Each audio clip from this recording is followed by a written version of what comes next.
Dokumen baru dalam kasus Brian Koberger bisa menjelaskan alasan jaksa ingin membuat kesepakatan dengan terdakwa pembunuhan ini. Tim Koberger akan berargumen bahwa bukti utama direkayasa.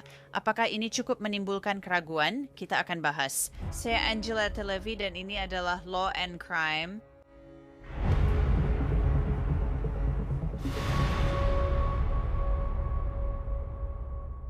Berada online sudah menjadi bagian dari hidup, tapi melihat betapa banyak informasi pribadi tentang Anda yang ada di internet bisa sangat-sangat menakutkan. Itulah sebabnya saya sangat menyukai Incogni. Perusahaan ini dapat melindungi data pribadi Anda seperti nama, nomor telepon, dan alamat agar tidak diakses atau dijual oleh penipu dan broker data. Daftar di situs Incogni, mereka segera mulai menghapus data Anda. Penyiapannya hanya butuh beberapa menit. Buat akun, beri otorisasi ke Cogni, lalu mereka akan mengurus semuanya. Dengan fitur Unlimited Plans Custom Removals terbaru, Anda dapat mengirimkan tautan di mana data Anda muncul, lalu ahli privasi akan menghapusnya untuk Anda. Jika Anda peduli keamanan online, amankan data Anda dengan Incogni. Pakai kode CrimeFix untuk diskon 60% paket tahunan. Ketika kasus Brian Koberger bergerak menuju persidangan, kami mendapat beberapa petunjuk tentang kemana arah pembelaannya akan pergi. Sebenarnya mereka hanya bisa menyerang bukti-bukti dari negara bagian. Hakim Hipler memutuskan beberapa minggu sebelum pemilihan juri, Koberger tak bisa menuduh teman korban sebagai pelaku.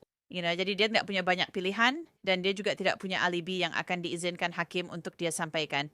Meskipun Koberger mengaku bersalah, dia masih memiliki pendukung di dunia maya yang tetap percaya bahwa dia tidak bersalah dan bahwa dia mengaku bersalah hanya karena dia menghadapi kemungkinan hukuman mati jika dinyatakan bersalah di persidangan. Kini kita tahu dari dokumen yang baru dibuka bahwa Brian Koberger akan mengklaim bukti direkayasa, terutama sarung pisau K-bar yang menurut polisi ditemukan di samping kaki Maddie Morgan. Pada Juli 2025, Brian Koberger setuju untuk mengaku bersalah karena membobol rumah di King Road dan menikam hingga tewas Maddie Morgan, Kaylee Gonsalves, Ethan Chapin, dan Sana Cornodle pada dini hari tanggal 13 November 2022. Pembunuhan itu mengerikan. Mayoritas mahasiswa ditikam saat tidur, kecuali Shana. Berdasarkan laporan baru, Kaylee dan Ethan mungkin terbangun saat serangan terjadi. Serangan terhadap mahasiswa itu sangat keji.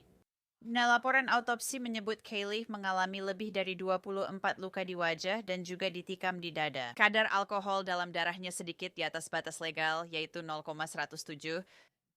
Jas penuntut mengatakan bahwa Maddie tidak mungkin bisa melawan karena tingkat keracunan alkoholnya. Kadar alkohol dalam darahnya adalah 0,282. Ya, dia menderita 13 luka tusuk di wajah, kepala, leher, serta luka di paru-paru dan hati. Aku sudah bilang soal itu. Sana berjuang hidup. Hasil autopsi menunjukkan dia mengalami 23 luka tusuk di wajah, leher, kulit kepala, dan 25 luka di tubuh atas. Artinya lengannya serta luka fatal di jantung dan pembuluh darah jugularis. Kadar alkohol dalam darahnya 0,229 dan ia juga mengandung amfetamin. Pacar Shana, Ethan, ditemukan dengan amfetamin dan kadar alkohol darah 0,122. Dia mengalami luka tusuk di kepala, kulit kepala, dada atas, dan beberapa di kaki. Ethan juga mengalami luka fatal di pembuluh darah jugularis. Ya, saya membagikan informasi ini agar Anda memahami apa yang akan didengar juri dari jaksa dan pembelaan Koberger di persidangan. Ini bisa jadi pertarungan para ahli. Pembela akan memanggil Dr. Brent Turvey untuk memberi pendapat ahli tentang beberapa hal terkait tempat kejadian perkara. Dan berdasarkan liputan saya tentang kasus ini, beberapa pendapatnya cukup mengejutkan bagi saya, sementara yang lain tidak. Mengingat apa yang kita ketahui tentang klaim pihak pembela. Pertama-tama, Dr. Turvey akan memberikan kesaksian bahwa tubuh Maddie dan Kaylee diposisikan karena menurutnya tubuh Kaylee dan kaki kiri Maddie tampak telah dipindahkan. Namun negara akan memanggil ahli Paulette Sutton untuk membantah kesaksian Turvey. Sutton akan bersaksi bahwa memposisikan tubuh itu disengaja. Itu tidak mungkin. Namun itu bukan satu-satunya alasan tubuh mereka bisa berpindah sekarang. Pembelaan Koberger terus menyoroti tidak ditemukannya darah di Hyundai Elantra putih dan apartemennya. Center for Strategic and International Studies memeriksa Elantra putih itu dan tidak menemukan bercak darah korban di dalamnya. Pihak penuntut mengatakan bahwa latar belakang Koberger di bidang kriminologi membekalinya dengan pengetahuan tentang cara agar tidak mencemari tempat kejadian perkara dan bagaimana membersihkannya. Setelah Paulette Sutton berencana untuk memberikan kesaksian, pentingnya tidak adanya transfer sekunder di dalam kendaraan yang diduga digunakan saat meninggalkan lokasi harus mempertimbangkan apa yang berlaku untuk tempat kejadian tertentu yang dimaksud. Seseorang harus mempertimbangkan terlebih dahulu bahwa hanya ada sedikit transfer sekunder di dalam tempat kejadian itu sendiri yang dapat dikaitkan dengan orang lain selain Morgan, Gonsalves, Kronodal, atau Chapin. Penyerang bisa dengan mudah melepas pelindung dan penutup sepatu atau menutupi pakaian dan sepatu bernoda dengan penutup bersih sebelum menyentuh kendaraan atau rumah mereka. Mengelap darah berlebih sebelum menyentuh permukaan lain juga bisa dilakukan. Sekarang memang mengerikan untuk dibicarakan. Tapi ada darah dari Kaylee, dan Maddie ditemukan menetes di sekitar rumah, begitu juga Ethan. Foto ini memperlihatkan pegangan tangga dari lantai 3, tempat kamar Kaylee dan Maddie, ke lantai 2. Laporan tersebut menyatakan bahwa ada noda darah yang berpindah di pegangan tangga dan hasil tes menunjukkan itu adalah DNA Maddie. Ya, terdapat noda darah lain di tangga dan dinding, ditandai sebagai noda K dan noda J dalam laporan. Di ruang tamu, di dinding atas tangga menuju pintu depan, laporan mengatakan bahwa ada noda darah transfer milik Ethan Chapin, menurut catatan laporan. Tidak ada bukti bahwa Ethan pernah keluar dari kamar sana setelah dia ditusuk. Di dinding dekat meja beer pong, ditemukan noda darah akibat lemparan, dengan DNA utama dari Kaylee dan minor dari Maddie. Laporan menyebut cast-off terjadi saat darah terlepas dari benda berlumur darah yang bergerak. Pengacara Koberger akan memanggil Dr. Turvey untuk bersaksi. Dr. Turvey mengatakan tidak mungkin satu orang melakukan pembunuhan hanya dalam waktu sekitar 12 menit. Dua penyerang kemungkinan besar yang melakukan pembunuhan ini, tulis Dr. Turvey.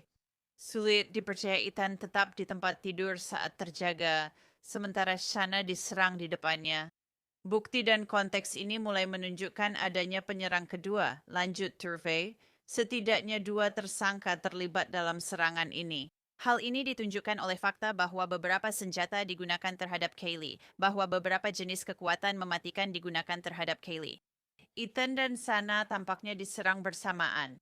Ini tidak konsisten dengan teori negara bagian bahwa kejahatan dilakukan satu orang, komentar Paulette Sutton. Terdapat bukti Ethan Chapin dan Shanna Kronodal sempat berdekatan setelah penyerangan dimulai. Bukti berupa darah dan DNA Kronodal ditemukan di bawah kuku tangan kanan Ethan Chapin, sementara darah dan DNA Chapin ada di bawah kuku kedua tangan Shanna Kronodal.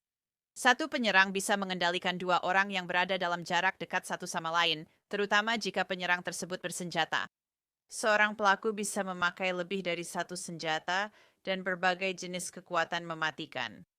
Sekarang ke sarung pisau, bukti utama yang menghubungkan Brian Koberger dengan DNA pada tali kulit di tempat kejadian perkara. Sarung itu ditemukan di bawah kaki Maddie Morgan dan selimutnya. Dr. Turvey akan bersaksi untuk pembela bahwa menurutnya sarung itu sengaja diletakkan di sana. Turvey melaporkan sarung pisau sengaja diletakkan di sana karena beberapa alasan. Penataan ulang tempat kejadian perkara adalah upaya membingungkan penyelidikan dengan mengubah, memalsukan, atau menanam barang bukti di tempat kejadian perkara. Sarung pisau K-bar ditemukan di tempat kejadian perkara oleh penegak hukum. Bukti penataan ulang terkait barang bukti ini adalah sebagai berikut. Sarung pisau ditemukan dalam posisi tidak stabil, sedikit di bawah tubuh Madison Morgan dan sebagian tertutup selimut di tengah tubuhnya. Menurut para tersangka, benda itu tidak mungkin jatuh secara tidak sengaja ke lokasi tersebut. Negara menyiapkan Paulette Sutton sebagai saksi.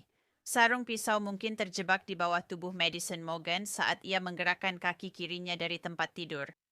Jika dia buru-buru menggerakkan kaki kiri, dia tak sempat memindahkan selimut. Pada kasus seperti itu, sarung pisau terjepit di antara selimut dan tempat tidur. Nah, jadi sih untuk benar-benar mendalami gagasan tentang penempatan sarung pisau di tempat kejadian perkara yang akan dijelaskan oleh Dr. Brent Turvey, seandainya ada persidangan. Saya ingin memperkenalkan Dr. Laura Petler, seorang kriminolog yang mempelajari karya Brent Turvey. Dr. Petler, senang Anda hadir di sini. Terima kasih sudah hadir. Bagaimana pendapat Anda tentang poin pertama yang disampaikan oleh Dr. Turvey? Upaya merekayasa sesuatu berarti menyesatkan penyelidikan penegak hukum. Dr. Turvey tampaknya tidak akan menuduh polisi merekayasa tempat kejadian perkara atau menaruh sarung pisau, tapi mungkin menyebut orang lain yang melakukannya. Hai Angelete, terima kasih banyak sudah mengundang saya hari ini. Saya senang bisa berada di sini. Ya, jadi saya sudah membaca karya Brent Turvey selama bertahun-tahun. Dan saya tuh memahami definisi staging menurut Brent Turvey. Dan saya juga memahami premis yang terdapat dalam dokumen-dokumennya. Um, dan saya setuju bahwa staging adalah upaya untuk secara sengaja memanipulasi bukti. Atau sebenarnya bukti apapun yang bisa mengarahkan penyelidikan kematian atau penegakan hukum ke arah yang salah. Dan saya juga mengerti bahwa dia tidak mencoba menuduh polisi, tapi mungkin saja menuduh orang lain yang mungkin menaruh sarung itu. Dan menurut saya, hal pertama yang menarik adalah untuk menciptakan unsur rekayasa. Biasanya ada hubungan antara korban dan pelaku. Dan salah satu hal yang menurut saya penting untuk disoroti adalah mereka belum bisa membuktikan adanya hubungan antara korban dan pelaku, antara Tuan Kohlberger dan para korban dalam kasus ini. Jadi itu adalah hal pertama yang ingin saya sebutkan terkait dengan rekayasa tempat kejadian perkara, karena biasanya itu adalah fungsi yang melibatkan hubungan antara korban dan pelaku. Ya, memang tidak pernah ada hubungan antara Brian Koberger dan para korban. Polisi sudah mencari tapi tidak menemukan keterkaitan. Mereka bahkan sempat mengatakan itu setelah putusan untuk kasus ini. Salah satu hal yang sangat menarik bagi saya, dan saya tidak tahu bagaimana mereka bisa melewati hal itu. Fakta bahwa DNA Brian Koberger ada di tali kulit sarung itu. Itu adalah DNA laki-laki sumber tunggal, itu adalah DNA miliknya.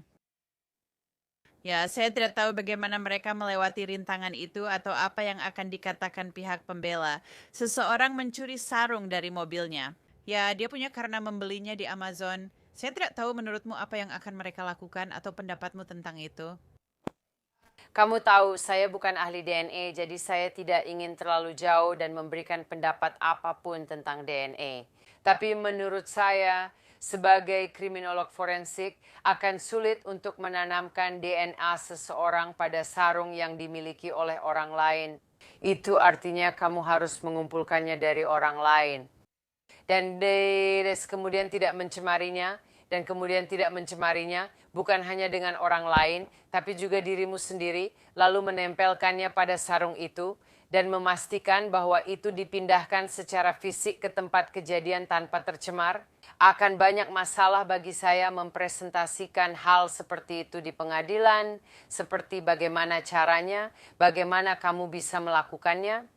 Saya yakin ada elemen lain dari DNA sentuh yang sering disalahpahami. Secara umum saya rasa ada banyak hal yang mungkin orang pikirkan tentang DNA. Kita selalu harus mengandalkan para ahli untuk memberikan pendapat mereka sendiri tentang DNA. Karena sebenarnya DNA itu bisa berpindah. Jadi saya rasa itu tidak akan menempel. Ya, saya pernah mewawancarai ahli DNA sekitar 1,5 tahun lalu yang mengatakan tentang DNA sumber tunggal. Nah, itu sangat sulit dilakukan. Saya ingin lanjut ke poin kedua dari Dr. Turvey yang pada dasarnya mengatakan dia merasa begitu. Sarung ini diatur menurut dokumen-dokumen ini karena sarung ini baru dan belum pernah digunakan dan tidak ada tanda-tanda aus pada kulitnya. Ya, dan kemudian Paulette Sutton, ahli dari pihak negara, dia akan bersaksi untuk membantah hal itu dan dia akan mengatakan bahwa dia tidak tahu mengapa. Itu membuktikan pengaturan terjadi katanya. Itu juga berarti bahwa pisau tersebut hanya digunakan secara ringan di masa lalu atau bahwa pisau itu dibeli khusus untuk pembunuhan-pembunuhan tersebut. Bagaimana pendapatmu tentang dua argumen yang bersaing itu? Menurutku, Paulette adalah ahli yang sangat teliti. Saya merasa terhormat bekerja dan belajar darinya. Mungkin sekitar 20 tahun atau lebih sekarang. Dia instruktur pertama saya, jadi saya sangat mengenal Paulette dan tahu pekerjaannya. Dan sejauh menyangkut analisis pola noda darah dan rekonstruksi tempat kejadian perkara, saya tahu bahwa pendapatnya didasarkan pada bukti fisik dan hal-hal yang dapat diamati, dan pendapatnya tidak pernah dilebih-lebihkan, serta selalu dapat dikaitkan kembali pada sesuatu yang masuk akal. Jadi kemarinnya kan memberi pendapat tentang hal sederhana pun mungkin masih baru dan jarang digunakan. Maksud saya, itulah yang bisa dia amati di tempat kejadian perkara di bukti-buktinya, dan dia akan langsung mendukung pendapatnya. Berdasarkan sesuatu yang benar-benar bisa kamu hubungkan kembali. Sekarang, argumen mereka berikutnya, atau setidaknya argumen Brent Turvey berikutnya adalah, ya, alasan ini direkayasa menurut pendapatnya. Ini adalah, dan ini seperti pertempuran para ahli, tahu kan? Jadi inilah yang mungkin terjadi. Mungkin akan seperti sarung tangan berdarah OJ. Aku juga tidak tahu. Siapa yang tahu apa yang akan terjadi di persidangan? Inilah alasan aku menduga jaksa memilih membuat kesepakatan. Dan mereka begitu cepat melakukannya. Karena mungkin mereka benar-benar takut dengan hal ini, kamu tahu? Dr. Turvey yakin sarungnya sengaja diletakkan karena posisinya menghadap ke bawah. Sarung itu hanya terkena beberapa percikan darah kecil, baik karena benturan atau terhirup. Sangat mengerikan di atas spray, darah berceceran akibat benturan. Dia bilang ada ketidakkonsistenan pada percikan darah itu. Penyebaran dan kepadatan menandakan perpindahan pada waktu, kondisi, dan intensitas berbeda. Lalu Paulette Sutton berkata, perbedaan jumlah percikan darah pada sarung dibandingkan dengan jumlah pada spray pas atau bahkan selimut itu hanya membuktikan. Sarung itu berada di lokasi ini, di mana sarung itu ditemukan pada waktu yang berbeda selama peristiwa yang menghasilkan percikan darah. Hal itu tidak membuktikan bahwa sarung itu sengaja diletakkan di lokasi ini. Sarung itu mungkin terkena darah di tempat lain lalu dipindahkan ke sini di waktu berbeda. Jika pelaku memindahkan selimut seperti dugaan Dr. Turvey, sarung itu mungkin ikut berpindah saat selimut dipindahkan. Hal ini bisa menjelaskan jumlah percikan darah yang berbeda pada permukaan sarung yang terbuka dan permukaan sarung yang terbuka itu sendiri. Jadi sekali lagi, ada dua narasi yang berbeda di sana kan? Ya, kamu tahu, menurutku ada pergulatan fisik yang terjadi. Ini adalah situasi yang sangat penuh tekanan. Dan menurutku pelaku dalam kasus khusus ini lebih memprioritaskan untuk melarikan diri daripada mengambil kembali sarungnya. Dan bagiku, sarung dan penempatannya serta semua itu adalah akibat dari kehilangan secara tidak sengaja, bukan karena rekayasa di tingkat manapun. Menarik ya. Teorinya tampaknya adalah bahwa sana, dan ini yang kita tahu dari kesaksian saksi, bahwa sana ya, salah satu korban di sini mendengar apa yang terjadi, berlari naik tangga, dan mungkin telah mengganggu sesuatu lalu sarungnya tertinggal secara tidak sengaja. Itu juga bisa jadi bagian penting kasus ini. Ternyata ada bukti bahwa dia naik tangga lalu turun tangga, dan sekarang akan ada kesaksian saksi yang mendukung hal itu juga. Alasan keempat, Dr. Turvey percaya sarung ini sengaja diletakkan adalah karena menurutnya sarung itu memang sengaja ditempatkan di lokasi itu, tanpa menerima transfer darah dari tangan atau jari pelaku. Ini berarti dilakukan setelah penyerangan atau penusukan, juga setelah tersangka mencuci tangan usai membersihkan diri. Paulette Sutton mengatakan tidak. Memang tidak ada transfer darah pada sarung pisau, namun temuan ini tidak cukup mendukung klaim bahwa posisi sarung pisau telah direkayasa. Sarung pisau bisa saja ada di sini tanpa disentuh pelaku, atau setelah tangan dibersihkan atau sarung tangan dilepas. Kedua skenario itu bisa menjelaskan tak ada noda kontak tanpa rekayasa. Sarung pisau juga mungkin diletakkan di tempat tidur, bukan? Ya, Diletakkan sebelum penyerangan? Ya. Memang begitu yang selalu saya bayangkan kejadian ini. Itu sudah diletakkan dan penyerangnya terkejut. itu benar sekali. Saya setuju denganmu 100%. Menurut saya, saat membayangkan ini, pelaku masuk, mengambil pisau dari sarung, lalu meletakkannya. Pada suatu saat, kamu tahu, di lokasi tertentu. Saya tidak terlalu mengenal tempat kejadian itu. Jadi saya tidak bisa bicara lebih jauh dari itu, tepatnya. Namun setelah itu tidak pernah menyentuhnya lagi karena masih ada pergulatan fisik yang terjadi. Ini adalah situasi yang sangat penuh tekanan. Ada satu orang dengan pisau dan dua orang yang berusaha bertahan hidup. Jadi kamu punya peran yang berbeda. Kamu tahu peran yang sangat berbeda dalam adegan ini. Ada dia yang bertahan hidup dan satu orang ingin membunuh. Jadi mereka sangat berbeda. Dan Kamu tahu, menurutku fokusnya bukan pada sarungnya. Di mana sarungnya, di mana sarungnya, di mana sarungnya. Aku rasa itu tidak pernah menjadi bagian dari pemikiran. Yang karena seringkali pelaku mengalami apa yang aku sebut sebagai kelebihan kognitif. Seperti ketika mereka benar-benar kewalahan oleh situasi yang sedang terjadi. Dan kamu tahu, mungkin dia lebih memilih keluar daripada mengambil kembali sarung itu. Atau bahkan tidak tahu kemana sarung itu pergi. Dia tidak tahu benda itu mungkin di bawah sesuatu dan gelap, jadi dia tak bisa melihatnya.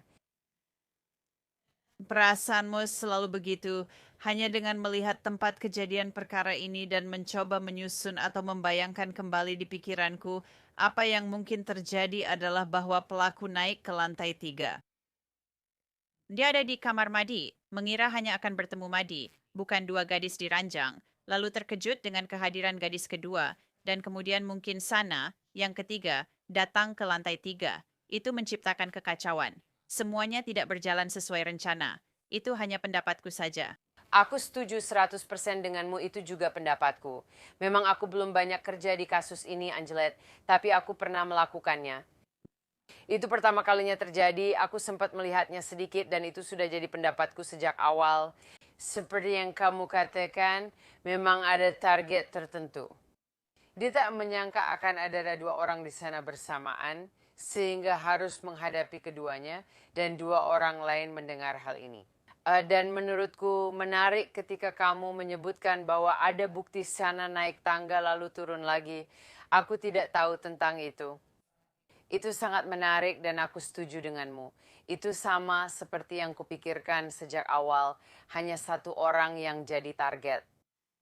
Dan aku juga tidak berpikir jaksa percaya bahwa pelaku masuk ke sana dengan niat membunuh 4 orang. Mereka juga mengatakan hal itu di pengadilan. Jadi aku ingin lanjut ke ide bahwa Dr. Turvey mengatakan harus ada 2 orang yang melakukan kejahatan ini.